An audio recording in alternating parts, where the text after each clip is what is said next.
everyone. Welcome back for another deep dive. With the markets being all over the place lately, we got a listener question about finding those stocks that might actually have room to grow even with all this uncertainty. And they've sent us a really interesting piece from MarketBeat called Lock in Your Profits. These three stocks are set to deliver.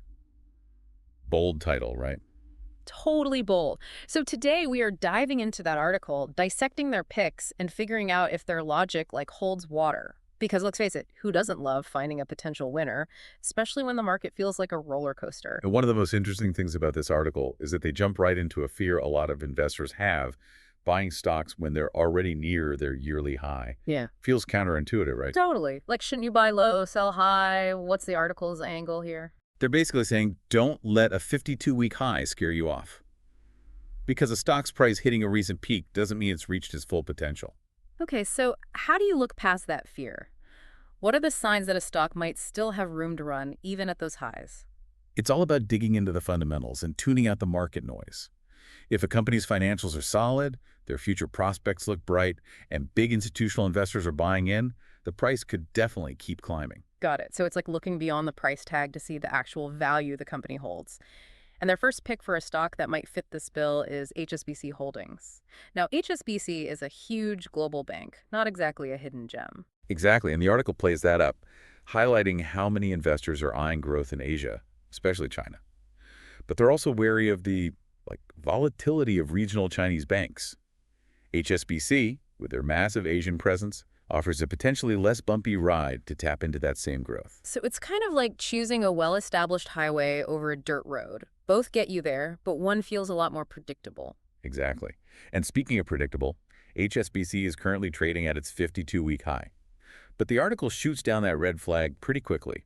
For one, analysts at DBS Bank have slapped a strong buy rating on it. So even at its current price, the experts are saying it's got room to grow. But it's not just blind optimism, right? What's backing up that rating? Well, for starters, HSBC has a hefty dividend yield of 4.38%. That's a pretty sweet deal for investors because you're essentially getting a yearly return of over 4% just for holding the stock, even before any price appreciation. It's like getting paid just to hold on to something that might also increase in value. Not a bad deal at all. But what's driving this confidence in HSBC? The article points to a few things. First, China's recent stimulus measures and interest rate cuts are expected to give their economy, and by extension the whole Asian market, a nice little boost. And HSBC is in a prime position to ride that wave. Exactly. Add to that the fact that short interest in HSBC has dropped recently, meaning even the folks betting against the stock are getting less pessimistic. And when you see that kind of shift alongside positive analyst ratings, it's often a sign that market sentiment is turning more bullish. It's like everyone's starting to realize HSBC might be onto something good. But it's not just about external factors, right? The article also highlights some strong internal numbers. Absolutely.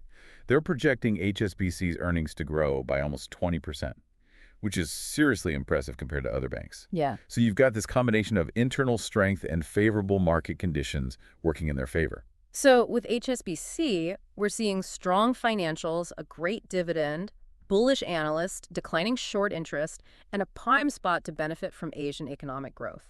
That's a lot of green lights. It certainly seems that way. But remember, even with all the research in the world, every investment carries risk. While HSBC is firing on all cylinders right now, it's always crucial to consider those potential downsides and make sure any investment aligns with your personal goals and risk tolerance. Solid advice as always. But now let's switch gears and talk about a company with a completely different vibe, Uber Technologies. What's the story there? This is where it gets really interesting for me. It's not so much about what Uber is, but what it represents in the current economic climate. Okay, I'm intrigued. What do you mean? Well, the article positions Uber as a potential beneficiary of, let's call them economic anxieties. Economic anxieties, that sounds a little ominous. Think about it. Rising interest rates, inflation squeezing budgets, these factors often push people to find, extra income. Okay. And driving for Uber with its flexibility becomes a pretty attractive option. So more people need extra cash, which means a bigger pool of potential drivers for Uber Clever. But the article takes it even further, right? Something about car repossessions. Exactly. Yeah. Sadly, economic downturns often lead to, more repossessions. People lose their cars, their main way to get around, and suddenly ride-sharing services like Uber become even more essential. It's like a perfect storm for Uber, but in a somewhat unsettling way. Tough economic conditions driving both the supply of drivers and the demand for rides. But is there enough evidence to say this is actually translating into financial success for them? That's where we go back to those fundamentals. Right now, Uber's trading at 92% of its 52-week high, which, might give some investors pause. Hmm. But Citigroup analysts are holding firm with a buy rating and a price target of $98. Hold on, $98? That implies a potential jump of over 34%. They're practically predicting a new all-time high for Uber. What's Yeah. their reasoning there? It's grounded in projected earnings growth.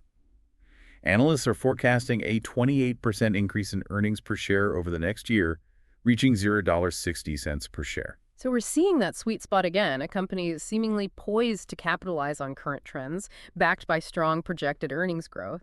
And it sounds like it's not just talk, because the article mentions some big players buying in. You're right, it's not just hype.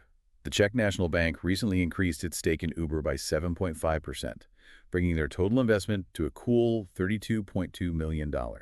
That's a significant chunk of change, even for a major institution. That's a serious vote of confidence. It's one thing for analysts to say a stock is a good buy, but when a major bank puts that much money on the line, it speaks volumes. Okay, you've definitely made me rethink Uber's potential in this economy. But I have to admit, the last company on our list threw me for a loop, Hecla Mining in this market. Right. It seems counterintuitive at first glance. But this is a perfect example of why it's so important to understand the nuances of different markets, even within the same economic landscape. Okay, you've piqued my curiosity. What's the story with Hecla Mining? Why are they being touted as a potential winner in this article? It all boils down to silver. Hecla Mining is a silver mining company, and the article argues that silver is currently undervalued and ripe for growth. Interesting. But why silver specifically? We haven't even touched on precious metals this entire time. And that's what makes this a compelling contrarian play. Remember a few weeks back when everyone and their grandma was talking about investing in gold? Oh, yeah, I do. It seemed like gold was the only thing people in finance could talk about for a while there. Exactly. Well, silver historically tends to follow gold's trajectory, just with a bit of a lag. So it's like silver is playing catch up to gold's recent price surge. Precisely. And that's where Hecla Mining comes in. If silver does climb, as the article predicts, Hecla, as a primary silver producer, is in a fantastic position to reap the rewards. It's like trailing behind a winning race car. You might be a bit behind, but you're still catching that same tailwind. Okay, I'm intrigued, but let's talk numbers.